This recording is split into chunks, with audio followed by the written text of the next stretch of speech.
Hello students, welcome to my channel. In last two lectures we have discussed about nutrition and respiration.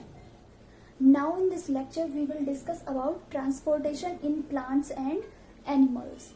Okay, so let's get started. Transportation का मतलब क्या होता है? जो nutrients होते हैं, न्यूट्रिएंट्स या जो भी आप वाटर मॉलिक्यूल्स जो भी आप ले रहे हो, वो ट्रांसपोर्ट कैसे हो रहा है पूरी बॉडी के अंदर, वो ट्रांसपोर्ट कैसे हो रहा है, एक जगह से दूसरी जगह पर कैसे पहुंच रहा है. This is the meaning of transportation. ठीक है, तो सबसे पहले हम बात करेंगे ट्रांसपोर्टेशन इन एनिमल्स. तो एनिमल्स के अंदर क्या होगा? ट्रांसपोर्टेशन की तीन इंपॉर्टेंट कंपोनेंट्स होंगे. कौन कौन से? Blood vessels and heart. Blood is the medium that performs the transportation. ठीक है, blood vessels are the tiny tubes or tubules in which the blood flows, and the heart क्या करेगा? हार्ट का काम होता है टू पंप द ब्लड. ठीक है, तो ब्लड क्या होता है? ब्लड के थ्रू जो मटेरियल्स होंगे वो ट्रांसपोर्ट होंगे. अब ब्लड कहाँ पर फ्लो करेगा? ब्लड वेसल्स के अंदर. और हार्ट क्या करेगा? इस ब्लड की पंपिंग करवाएगा, मतलब इस ब्लड को प्रेशर के साथ मूव करवाएगा. ठीक है, तो सबसे पहले हम ब्लड के बारे में बात करेंगे. तो देखो, जो ब्लड होता है उस ब्लड के अंदर दो चीजें होती है, एक तो प्लाज्मा और एक ब्लड सेल्स. ब्लड सेल्स जो होंगी वो तीन टाइप की होंगी, आरबीसी, डब्ल्यूबीसी एंड प्लेटलेट्स. ठीक है, आरबीसी जो होंगी उसके अंदर क्या होगा? हीमोग्लोबिन होगा. ये हीमोग्लोबिन क्या करेगा? ऑक्सीजन और कार्बन डाइऑक्साइड को ट्रांसपोर्ट करेगा. डब्ल्यूबीसी क्या करेंगी? ये हमारी बॉडी की सोल्जर होती है, सोल्जर ऑफ बॉडी. तो बाहर से अगर कोई पैथोजन आ रहा है तो डब्ल्यूबीसी उसको डिस्कार्ड कर देंगी, खत्म कर देंगी. और प्लेटलेट्स क्या करेंगी?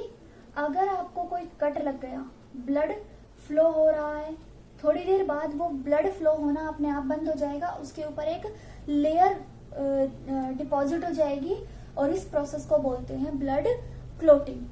ठीक है, नेक्स्ट प्लाज्मा. इसके अंदर बहुत सारे प्रोटीन्स होते हैं.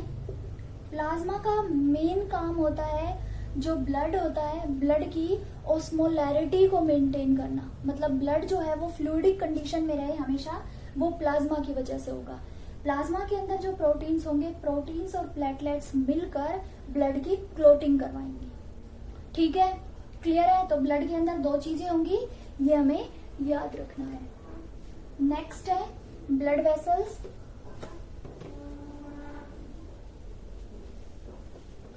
ब्लड वेसल्स जो होती है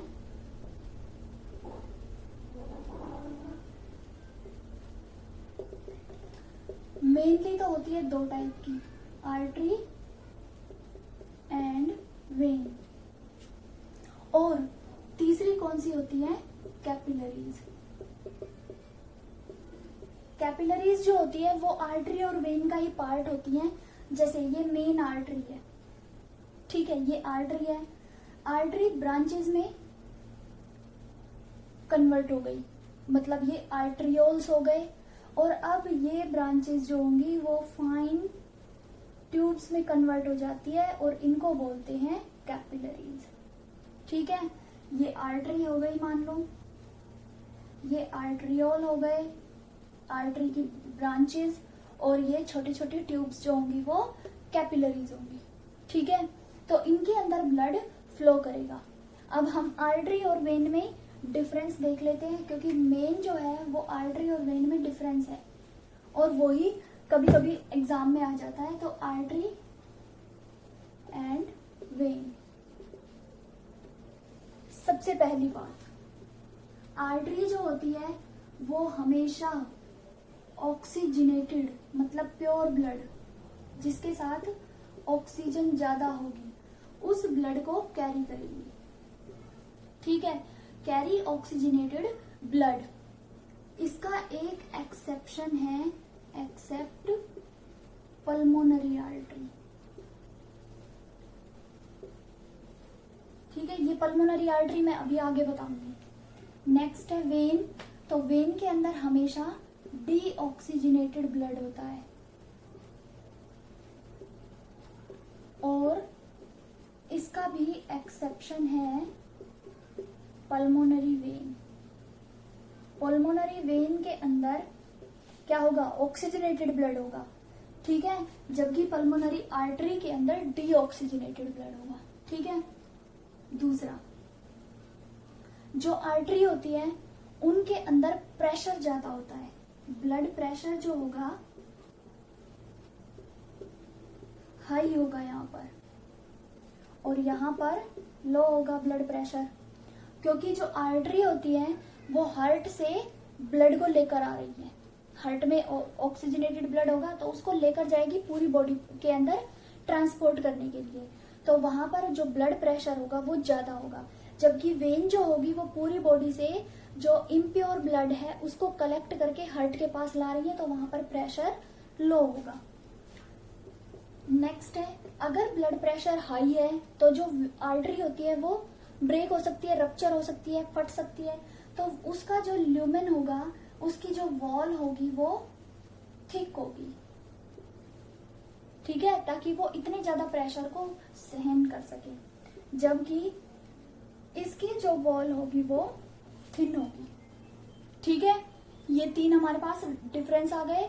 अब हमें याद रखना है कि आर्टरी और वेन, आर्टरी के अंदर ऑक्सीजनेटेड ब्लड है लेकिन इसका एक एक्सेप्शन है पल्मोनरी आर्टरी जिसमें कि डीऑक्सीजनेटेड ब्लड होगा। ठीक है, तो ये हमारे हो गए। इसके बाद हम हार्ट के बारे में बात करेंगे।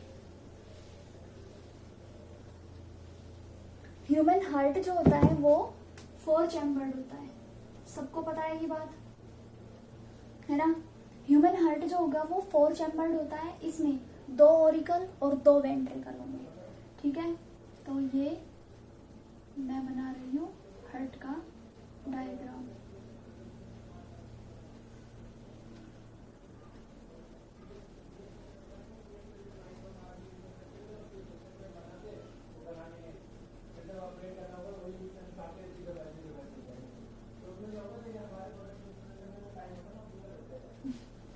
ठीक है, ये हो गया हमारा क्या, हार्ट के 4 चैम्बर बना दिए मैंने।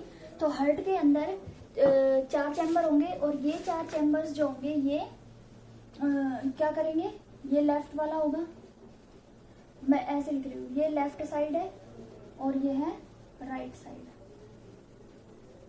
ये वाला होगा वेंट्रिकल, लेफ्ट वेंट्रिकल, ये भी वेंट्रिकल और ये एट्रिया, एट्रिया। तो इसको हम बोलेंगे left atria, left ventricle, right atria, right ventricle. ठीक है, तो यहाँ पर क्या होते हैं, जो क्या होंगे, यहाँ पर वॉल होंगे, वॉल। यहाँ से मैं जो डीऑक्सीजनेटेड ब्लड होगा मैं उसको ब्लू से बनाऊंगी और जो ऑक्सीजनेटेड होगा मतलब प्योर ब्लड उसको हम रेड से मार्क करेंगे। ठीक है, तो यहाँ से क्या आ रहा है, पहले मैं ब्लैक से डायग्राम बना देती हूँ। यहाँ से ब्लड कलेक्ट होगा, यहाँ से ऊपर से ब्लड कलेक्ट होगा। ठीक है, उसके बाद यहाँ आएगा, फिर यहाँ से जो ब्लड होगा वो कहाँ जाएगा,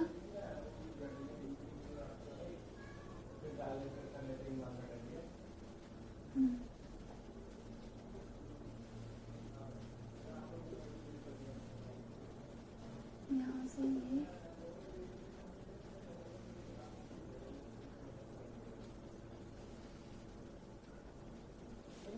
ठीक है,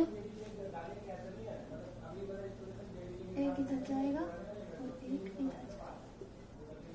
ठीक है, अब ये हो गया, यहाँ से बना देती हूँ मैं।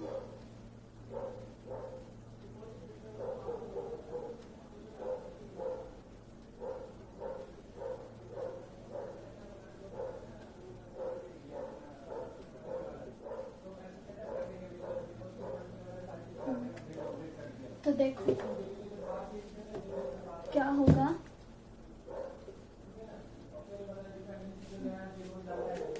देखो ये है राइट साइड, राइट साइड में हमेशा डीऑक्सीजनेटेड ब्लड होता है और लेफ्ट में ऑक्सीजनेटेड। तो ये हो गई, यहाँ से ब्लड कलेक्ट होकर आ रहा है, ये इंफीरियर वेना के बाद, नीचे से ब्लड जो होगा वो हार्ट के पास आ रहा है, ठीक है। यहाँ से हेड वाले रीजन से और शोल्डर वाले रीजन से ब्लड जो होगा वो एट्रिया में आ रहा है, हार्ट में आ रहा है। अब यहाँ पर ब्लड प्रेशर बहुत ज्यादा बढ़ जाएगा। जैसे ही ब्लड प्रेशर बढ़ेगा, ये जो डीऑक्सीजनेटेड ब्लड है, मैं ब्लू से बना रही हूँ, मतलब इसके साथ बहुत ज्यादा अमाउंट में कार्बन डाइऑक्साइड है, तो ये आ गया वेंट्रिकल में, राइट साइड में। अब यहाँ से ये ब्लड जाएगा कहाँ पर, एक तो चला जाएगा लंग्स में, लेफ्ट लंग, और यहाँ से चला जाएगा ये राइट लंग में।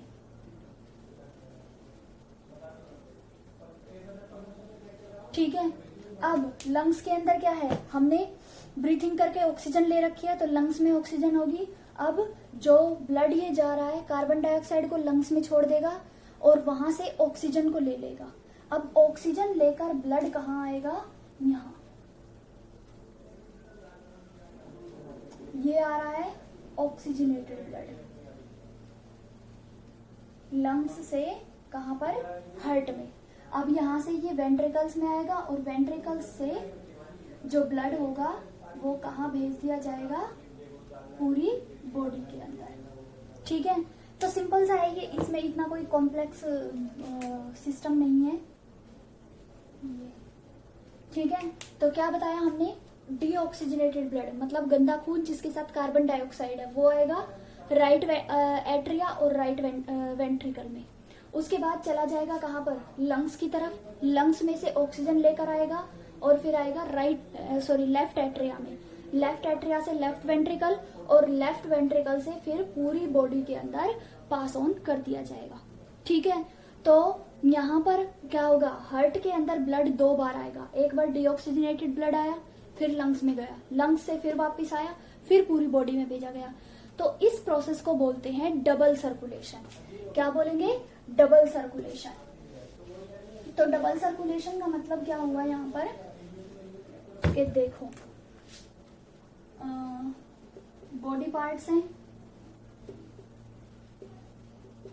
बॉडी पार्ट से डीऑक्सीजनेटेड ब्लड, मैं डीऑक्सीजनेटेड को लिखती हूँ ब्लड प्लस कार्बन डाइऑक्साइड। ठीक है, ये कहाँ जाएगा, हार्ट में। अब हार्ट से कहाँ जाएगा, लंग्स में। ठीक है, और कौन लेकर जाएगा, ये पल्मोनरी आर्टरी। ठीक है, हमने क्या पढ़ा था, पल्मोनरी आर्टरी, आर्टरी में हमेशा ऑक्सीजनेटेड ब्लड होता है, लेकिन पल्मोनरी आर्टरी उल्टा काम करती है, डीऑक्सीजनेटेड ब्लड को लंग्स तक लेकर जाएगी। ठीक है, अब लंग्स से क्या होगा, जो ब्लड होगा वो पल्मोनरी वेन लेकर आएगी कहाँ, वापिस से हार्ट में, और हार्ट से अब ये डिफरेंट बॉडी पार्ट्स को सप्लाई कर दिया जाएगा। ठीक है, तो ये है डबल सर्कुलेशन। ठीक है, क्लियर है, बॉडी पार्ट से हार्ट, हार्ट से लंग्स, लंग्स से वापस हार्ट और हार्ट से फिर दोबारा से बॉडी पार्ट्स में। ठीक है, क्योंकि लंग्स में क्या होगा, जो कार्बन डाइऑक्साइड होगी उसको तो छोड़ दिया जाएगा और ऑक्सीजन को ले लिया जाएगा। अब यहाँ पर जो ब्लड आएगा उसके साथ क्या होगा, ऑक्सीजन होगी। ठीक है, ये हो गया ऑक्सीजनेटेड ब्लड। ठीक है, क्लियर है। अब हम बात करेंगे ब्लड प्रेशर की, तो ये वाली बात हमें क्लियर हो जानी चाहिए, डबल सर्कुलेशन। अब हम बात करेंगे बीपी की या ब्लड प्रेशर। जब हार्ट कॉन्ट्रैक्ट करेगा, मतलब हार्ट के अंदर साउंड्स आती है, हार्ट बीट कर रहा है, कॉन्ट्रैक्शन और रिलैक्सेशन जो होती है, उसका जो प्रेशर होता है वो होता है 120/80 mm of Hg, जिसमें ज्यादा वाला प्रेशर है कॉन्ट्रैक्शन का और ये वाला है रिलैक्सेशन का। ठीक है, कॉन्ट्रैक्शन को बोलते हैं सिस्टोल और रिलैक्सेशन को डायस्टोल।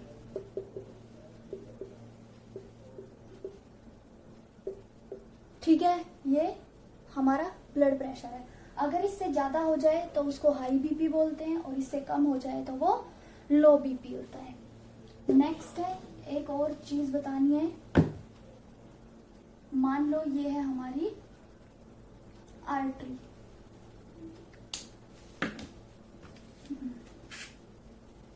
ये है हमारी आर्टरी। इस आर्टरी की ये है ब्रांचेस।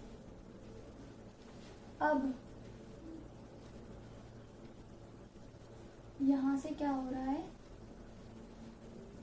इसकी छोटी छोटी ट्यूब्स निकल रही हैं। इसको मैंने बताया था क्या बोलते हैं, कैपिलरीज। ठीक है, रेड है मतलब ऑक्सीजनेटेड और ब्लू है मतलब डीऑक्सीजनेटेड।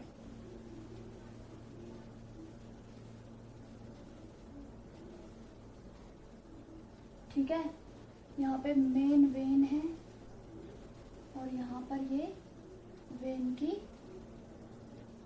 ब्रांचेस है।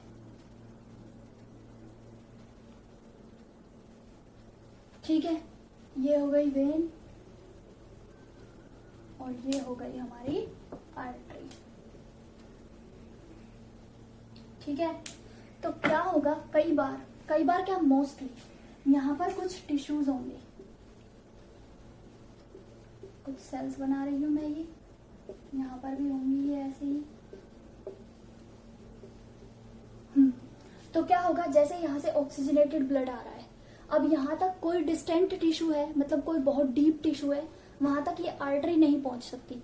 तो वहां पर क्या होगा, जो कैपिलरीज होंगी वो कैपिलरीज से क्या होगा, जो ऑक्सीजन होगी, ऑक्सीजन या क्या होगा, ग्लूकोज, ये सब निकल कर इस सेल में जाएगा। ठीक है, जो ब्लड होगा, ब्लड सेल्स नहीं निकलेंगी, सिर्फ कुछ मतलब लिक्विड पोर्शन निकलेगा और उस लिक्विड के अंदर ऑक्सीजन और ग्लूकोज होगी। प्लाज्मा प्रोटीन्स वहां पर नहीं होंगे, ये कलरलेस लिक्विड होगा। और इस लिक्विड का काम होता है जो डिस्टेंट टिश्यू है उनको ऑक्सीजन और ग्लूकोज सप्लाई करना, न्यूट्रिएंट सप्लाई करना। अब क्या होगा, यहाँ पर ये सेल अपनी मेटाबॉलिक एक्टिविटी करेंगी। इसके बाद जो कार्बन डाइऑक्साइड या जो वेस्ट प्रोडक्ट बनेगा वो यहाँ पर आ जाएगा और फिर ये कार्बन डाइऑक्साइड यहाँ जाएगी और फिर वेन के थ्रू हार्ट में पहुंच जाएगी। ठीक है, तो जो ये लिक्विड निकल कर गया है इसको बोलते हैं लिम्फ। लिम्फ को middle man of the body भी बोला जाता है, मिडल मैन। क्यों? क्योंकि ये एक मिडल मैन की तरह काम कर रहा है। ये यहाँ पर जो डिस्टेंट सेल्स हैं उनके और ब्लड के बीच में कांटेक्ट बनाने की कोशिश कर रहा है। लेकिन अगर लिम्फ ऐसे ही निकलता रहे तो क्या होता है, ब्लड जो होगा उसका सारा लिक्विड निकल जाएगा और जो सेल्स होंगी अब वो मूव नहीं कर पाएंगी, ब्लड फ्लो करना बंद कर देगा। इसलिए जो लिम्फ होगा वो हमेशा वापस कैपिलरीज के अंदर आएगा ताकि ब्लड की ऑस्मोलैरिटी, ब्लड की जो फ्लूइडिटी है उसको बनाए रखे। ठीक है, ये वाली बात हमारी क्लियर हो गई। इसके बाद हम ट्रांसपोर्टेशन इन प्लांट्स के बारे में बात करेंगे। तो देखो,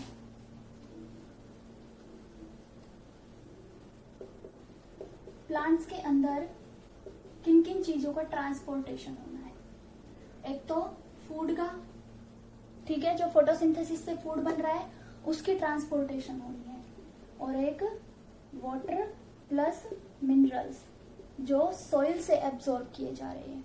ठीक है, तो वाटर और मिनरल्स को कौन ट्रांसपोर्ट करवाएगा, जाइलम, और फूड को फ्लोएम। फ से फूड, फ से फ्लोएम, तो ये याद रखने में इजी रहेगा। फूड को फ्लोएम ट्रांसपोर्ट करवाएगा और वाटर और मिनरल्स को जाइलम। अब देखो, जाइलम और फ्लोएम में एक डिफरेंस वाली बात है। फ्लोएम के 4 कंपोनेंट्स होते हैं, जाइलम के भी 4 कंपोनेंट्स होते हैं। फ्लोएम जो होता है वो एक लिविंग टिश्यू होता है, जबकि जाइलम जो होता है वो एक डेड टिश्यू होगा। जो फ्लोएम होगा, फ्लोएम दोनों डायरेक्शन में मूव करेगा, मतलब बाई डायरेक्शनल होगा, जबकि जाइलम जो होगा वो यूनिडायरेक्शनल होगा। मतलब समझ गए इसका? जो ये है प्लांट, ठीक है। तो इसकी जो रूट्स होंगी सिर्फ वही वाटर और मिनरल एब्जॉर्ब करके ऊपर भेजेंगी, सिर्फ नीचे से ऊपर मूवमेंट होगा यूनिडायरेक्शनल, एक डायरेक्शन में। और बाई डायरेक्शनल मतलब ऊपर से नीचे भी होगा और नीचे से ऊपर भी होगा। ये क्यों भाई? लीफ फोटोसिंथेसिस करेगी तो वो फूड को पूरी बॉडी के अंदर ट्रांसपोर्ट करेगी। अब क्या हो गया? लीफ झड़ गई, पतझड़ का मौसम आया, लीफ जो होगी वो झड़ गई, तो जो न्यूट्रिएंट्स होंगे वो नीचे ट्रांसलोकेट हो जाएंगे, ताकि पेड़ जो है वो जिंदा रहे, अलाइव रहे। और जैसे ही फेवरेबल कंडीशन आएगी, जो नीचे से न्यूट्रिएंट्स अब स्टोर हुए थे वो ऊपर पहुंच जाएंगे और नई ग्रीन लीव्स आनी स्टार्ट हो जाएंगी, ठीक है। तो जाइलम और फ्लोएम से जो फूड और वाटर एंड मिनरल्स का ट्रांसलोकेशन प्लांट्स के अंदर होगा, ठीक है। जो स्टोमेटा होते हैं, लीफ के अंदर क्या था? ये है, मान लो लीफ हमारी,